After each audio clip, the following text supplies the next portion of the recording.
Let's see if you and I can figure out what the FAA wants you as a private pilot to know about sectional charts. And I guess one of the things they want you to know is who you are, where you are, and what time it is. And what time it is not all that simple from an aviation standpoint because you use an airplane to go from time zone to another time zone. And what that means is someone asks you, what time will you arrive? You have to know what time zone they're referring to.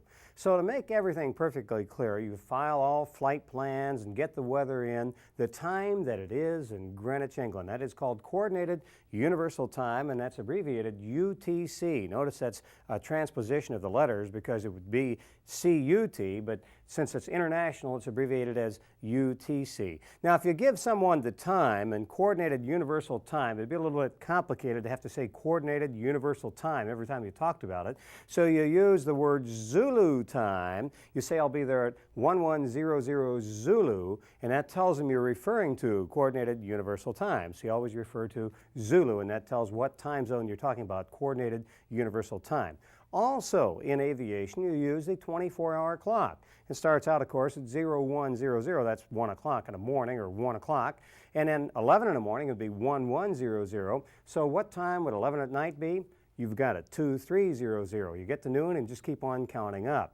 Now, let's take a look at Figure 28. And on the lower left-hand corner, there is a conversion table here on Figure 28 that the FAA makes available to you to help you solve some problems they're going to ask you about. Let's take a look at the conversion table. First of all, it says to convert from local time to Coordinated Universal Time, you add a certain number of hours. Let's take a look at it. To convert from Pacific Standard Time to Coordinated Universal Time, in this case, you'd add, and it says right there, add 8 hours. All right, now here's the way they're going to ask you a question about it. They're going to say an aircraft departs at 10:30 Pacific Standard Time for a 4-hour flight to an airport in the Central Standard Time Zone. Now the question is going to be, is what time will the landing be in Coordinated Universal Time?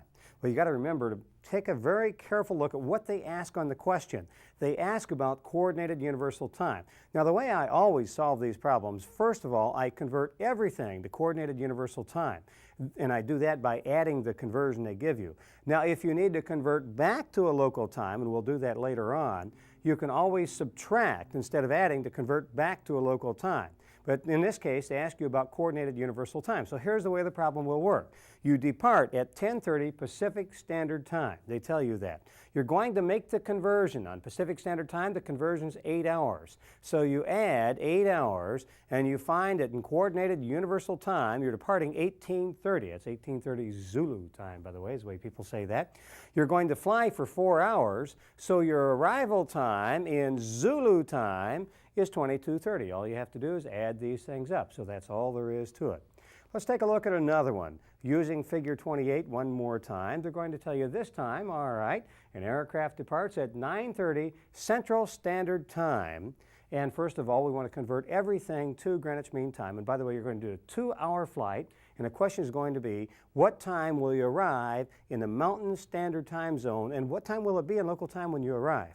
Now, first of all, convert everything to Coordinated Universal Time.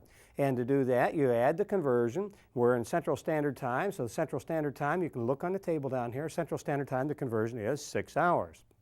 So you add the 6 hours for that conversion, and that means you're going to be departing in Zulu time at 15:30 Zulu time.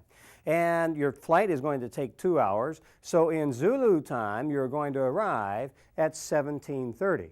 Now, if to get from local time to Zulu time you add, what would you have to do to get from Zulu time back to local time? And the answer is you subtract. In this case, we're in the Mountain Standard Time Zone. Mountain Standard Time, the conversion is 7 hours. We'll subtract that 7 hours, and our arrival time in the Mountain Standard Time is 10:30 local time. And that is all there is to that. That's a lot easier.